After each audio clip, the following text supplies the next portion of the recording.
umunyamurenge ni umututsi wo muri Kongo, niko nashobora kwivuga.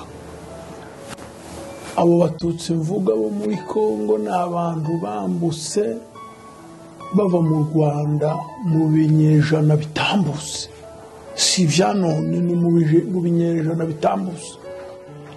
Nashobora kuvuga ngo intambara z'imurenge, reka ndike kuvuga ngo za Kongo, z'imurenge ndazizi zose, kuko Murere yaduteye muri 1964. Iraza abantu turanye baratwihinduriza, bambara imigandaganda, bambara amashara y'inkoko, bambara impu z'inkima, ngo n'ubundi bwoko bubayeho butaza bupfa.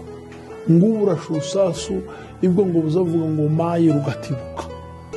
Ngo uwo munsi niyo hanakomoka izina rya mayi mayi, ngo bakubise urusasa agapfa kuvuga ngo mayi urusasu batibuka. N'ubu munsi duhe tuvugana ngo baracyakoresha iyo miti ngo barase amasasa atibukeye kubakoraho, abizeye uko ngo bazabikoresha. Amahoro aramutse agarutse muri Kongo, cyane cyane muri kiriya gice cya Minembwe, wasubirayo? Yampaye n'ubu nagenda none se urandeba nk'uku kwanje muri Amerika ko ndakora iki? Ariko nataha nkaja mu Minembwe mu nzu yanje ngashika nkicara, nkaza nganira n'abandi basazi byatubayeho, kabatonda amakuru yo muri Amerika. Ibyo birahagije. Mwakagira Imana ntimugata umuco nuguhera ku kinyamurenge.